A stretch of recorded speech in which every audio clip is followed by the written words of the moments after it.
Oh, good morning, Friday. How are you? Man, I really thought...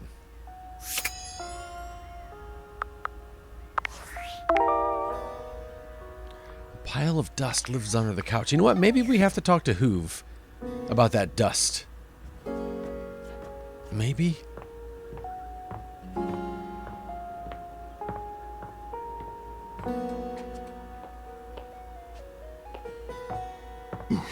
Sorry. Hey, nice to see you again. Good to see you, Hoove. Hoove holds one finger up to you, his chest rising and falling with panted breaths. He bends over, both hands on his knees, his forehead and cheeks shining. Give me just a sec. You okay?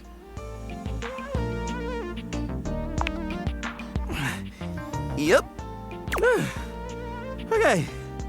That was a little difficult.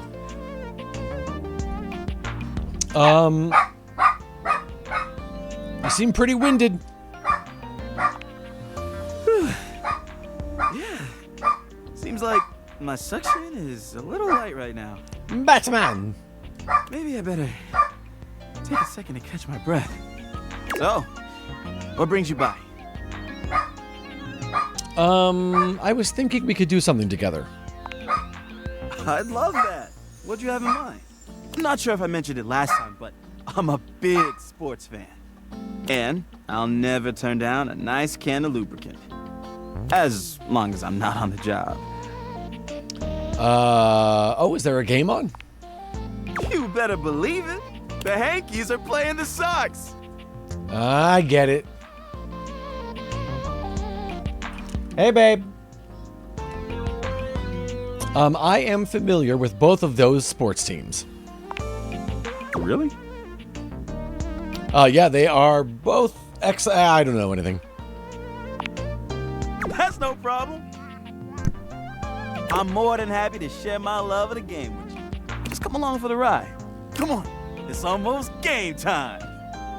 All right. You don't want to miss it. Hoove takes you to Valdivia Arena, where the two of you witness an athletic event on par with the greatest games the human world could ever offer. You cheer your hearts out side by side. Nice. Sports ball, sports ball, sports ball. Is your heart pounding from the thrill of the game? Or is it Hoove's presence so close to you? The only thing you know for sure is that you'll never witness another matchup this exciting. Wow. What a game. Right?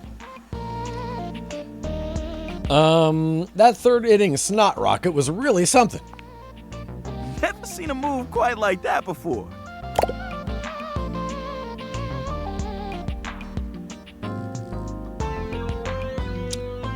Now that the game's done, I'd love to get to know you better. Sure. I'm an open book. I mean, lyrics like actually an open book. Yeah. But you know what I mean. Yeah. What would you like to know? Something weighing you down lately, bud? I mean, I guess I've been feeling a little overwhelmed. My suction's not the same as it once was. I'm struggling to get up in the morning. Lately, I just feel like I've got no space in my life. I might have to empty your tank, buddy. But I'm not sure why. I've got amazing friends, and I love my job. Every day I get to go around the house, and I encounter so many amazing things. I collect them in my bag. I've got everything you can think of. You'd be amazed at the stuff I find. You know what? You might be carrying around too much baggage. That's just it. But I don't know what to do about it. What if I emptied your bag? Emptied it? Oh. Wow. I don't think I could do that. If I emptied it, there'd be nothing left. And then what would I be? Just empty. Just nothing. Just, No, I can't do that. What if you just started with one or two things? Oh, I don't know. All that stuff is kind of private. I mean, I'd love to show you some things, but why should I trust you? Because I'm, trustworthy. Sorry, but I don't think that's gonna cut it. Maybe I'll show you later, when I know you better. Man, we went to the game and everything, Hoove. Anyway, I probably better go. Thanks for hanging out. Okay, one thing I'm going to do is I'm going to turn down the volume of the music a little bit. Sometimes when they talk, they're definitely overpowered by the music. How about 7?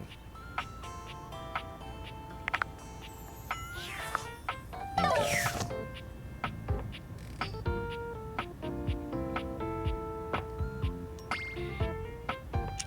Did I need to talk to...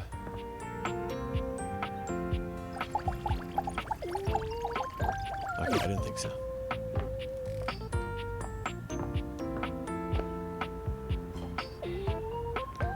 Gosh, Maggie... Okay, she said the dining room table. Let's try the dining room table again.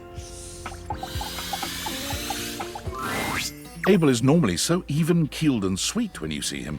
The alarmed look on his face really takes you by surprise. You all right? You should have seen him last night. He was hammered. I beg your pardon? Sorry. No, kidding. That was the rest of us. Oh, well, it's good to see she's getting busy. Abel was just here making sure everyone else was good, as per usual. Unfortunately, we kind of left a mess here last night, and I swear I was just coming to help him clean it up. But I kind of grabbed for this cup a little too fast. And I fell a little hard onto him. Next thing you know, I'm a-wobbling like a newborn fawn. Look at that. All right. I got most of the beer off of him, but his leg is just like that now. Oh, okay. Alrighty. That explains why it smells like a brewery. I'm not sure how I feel about you guys having... that explains why it smells like a brewery in here, I guess. Ain't on my account, that's for dang sure. I ain't touched a drop of drink in years. And you still managed to get hosed anyway. Ain't got a problem or nothing. Just never liked the way it made me feel. That's alright, buddy. When a table ain't got his mind right, he can't mind others. You know what I mean? Oh boy, don't get him started on all that. Every group needs a party dad, and that's Abel to a T. You're just in time, honestly. I could really use your help getting him fixed up. I don't need your help. Don't blow a gasket, Abel. Or whatever you cowboy types say. Don't oversteer your steed, ladies. I don't know.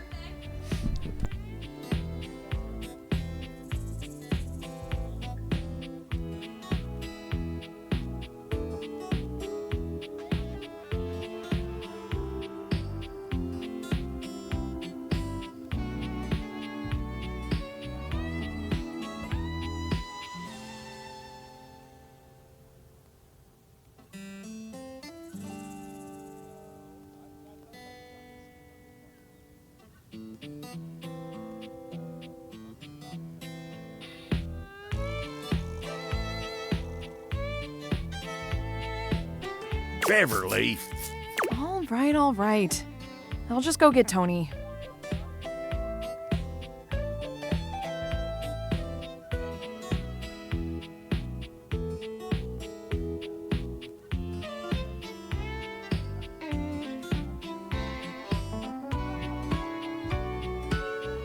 Oh, for the love of... Not him. Abel sighs, looking deeply frustrated. He leans against the floor with one hand. Good old Tony. Steadying himself.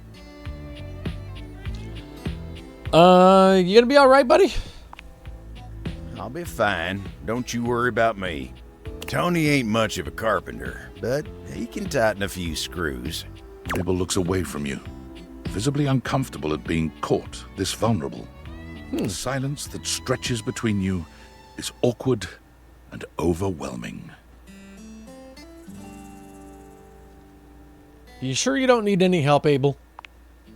I'll be right as rain soon enough. Hey, don't worry about me. Just don't look at me when I'm like this. Abel. Tony's arrival leaves no room Oh, hey, for Tony. the conversation. He struts in, twirling a screwdriver in each hand and grinning like a used car salesman. Tony to the rescue! Boy, look at you, Abel. Abel turns away from the two of you, humiliated to his very core. Why'd it have to be him? Abel, do you have a crush on Tony? Hey, come on now, guy. Ain't nothing wrong with being rescued by Tony. Can't tell you how many times I get someone to all over this house to fix our friends up.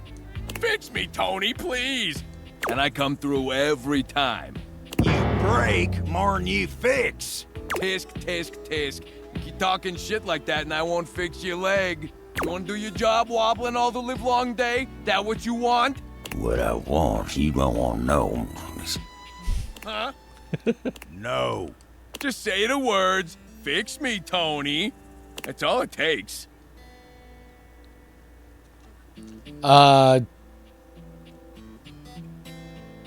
Tony, just fix him. I ain't being a dick, just asking for some basic respect. But whatever, I'm not gonna waste my breath. I'm a professional, and I'm gonna do the job. Okay. Tony bends down under the table, getting to work tightening a screw. Tony whistles as he works, but there's not much to it. He's back up after a few moments, pocketing the screwdriver. All right, let's see you stand on that leg now. Abel tests his weight on his leg, sighing with relief when he stands steady. Well, thanks, Tony. Good as new. There you go. You're welcome. At least getting a thank you out of you ain't so hard. Abel's smile grows rigid. Sure ain't. Ooh, bet you must have lots else to fix around the house now. What? No, not really. I mean, yeah. Oh, tons of work to do. Mm-hmm. Busy, busy, busy. I'll have to fix more shit. Tony struts back out of the room, leaving silence in his wake. Abel takes his hat off and wipes his brow, quietly calming himself.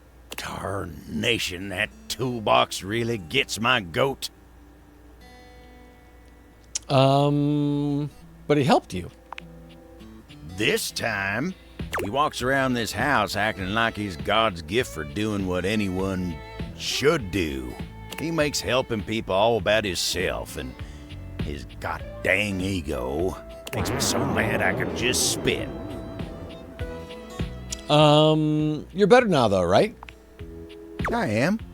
I ain't gonna waste no more of my time on that blabbermouth toolbox. Still, thank you for sticking with me in a low spot. I ain't glad to be seen like this, but it ain't so bad with you. Hello. Hello. How are you? What's going on, Chiron? You know what? I'm happy to help. You see? That's just the way it ought to be. Anywho, I've wasted enough of your time today. You go on now. Go on. Get. All right. I still cannot find Maggie anywhere. She keeps saying meet her at the dining room table, and she is not at the dining room table. It's always Abel, the table.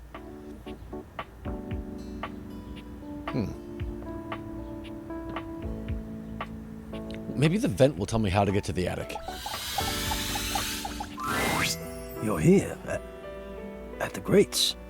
Have you changed your mind about wanting to meet me in the attic? You can only talk to one table. You can only talk to the table once per day. So yesterday I talked to the kitchen table and it was still Abel. So I'm not sure where to find her.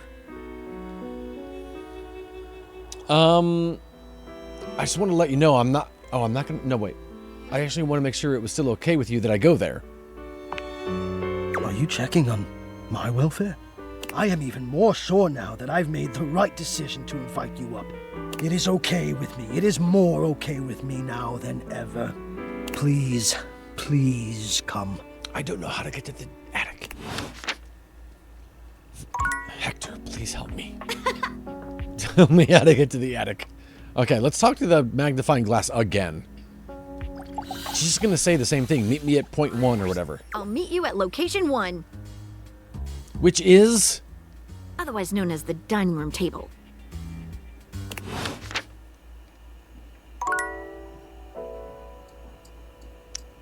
But she's not at the dining room table.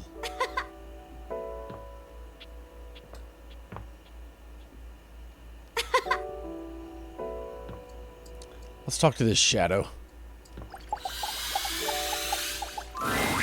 Ooh, welcome back, my dark ally. Come, let the next trial commence. Hey, nice Chiron. Let's see. What are we talking about now? Words will be exchanged less than usual. Okay. We'll be exchanging letters instead. Hey, Clemson. Good to see you, bud. Hope you're having a great Saturday. Letters? Back before the Great Cataclysm, my comrades and I would partake in spirit-shackling activities. Okay. Some have lasted several nights. Others, we simply gave up counting. Are you prepared to begin? Yes. I am prepared, Lord of Darkness. Let the game of shadows begin! I present to you the following. He holds a sheet of notebook paper up to you. It contains Oh, we're gonna play Hangman? illustration of a dead person and a few mysterious lines. Blank, blank, blank, blank, blank, blank. Now, guess. E or T? Wait, is this Hangman? This is the Hanged Man. Now, choose your letter. I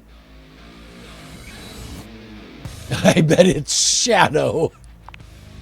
The answer is Shadow.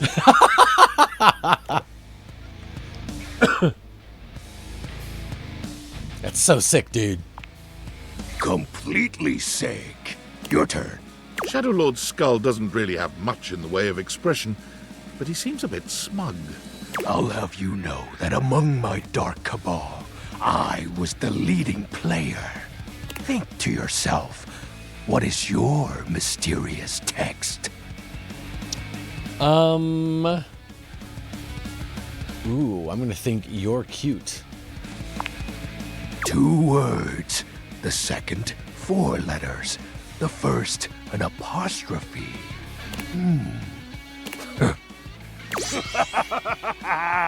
This is most certainly a declaration of praise and endearment. How sweet of you, Penumbra. It's most certainly you're cool. It's Ken coming to kill me. How you gonna catch me, Ken? You're wrong. What? That's impossible. What is the answer then? You're cute. Shadow Lord falls silent as he tries and fails to process this compliment. Ooh. Oh, well, I see you've chosen the path of flattery. As are you, Penumbra. Very cute. Thank you. That was entertaining. It's been eons since I've played the Hanged Man. Last time, I engaged in a mighty face-off with Lunar Knight that lasted until sunrise. Oh, it was legendary. Who's Lunar Knight? An old comrade from before the Great Cataclysm. Nightlight? I wonder if it's Nightlight. Were you too close? Moonlight. He was a former shade of mine, if you get what I mean. Our conversations gathered more shadows than any other Void Dweller. The Lord of Shadows and his loyal knight. Us two were perceived as an eternal pair. What happened? The Great Cataclysm. Tell me more, Shadow. Very well. I suppose a proper explanation is owed. Tell me, Penumbra, what do you presume to be a power more fearsome than darkness? The light. Light? We don't live in a world of whimsical tales and fantasy. Not anymore, at least. The overwhelming phantasmic force that realigned the unified lives of my comrades and I is time. Oh, you drifted apart. There was no one moment or act that caused it. One night, I was with Lunar and my friends, joyfully conversing about whatever came to our minds. Time crept into our dark haven. Distance, a symptom. And then, many nights later, Lunar no longer wished to be by my side. Boredom came next. My friends took less and less interest in our nightly discussions. They too left, one by one. And then, I was alone. You may think it cruel of them for leaving without a proper goodbye, but I respected all of my friends' decisions, even Lunar's. I don't harbor any wrathful thoughts against any of them. I just think back to those days fondly and wonder why time had to come for us. We were happy. I was happy. Shadow, I'm so sorry. Oh, shed not a tear for me, Penumbra. Time comes for us all in ways we don't expect.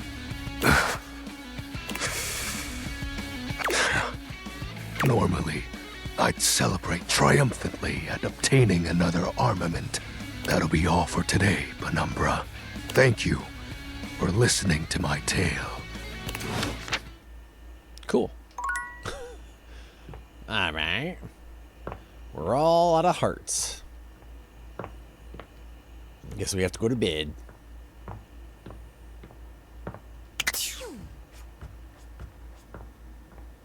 Good story, Shadow Lord.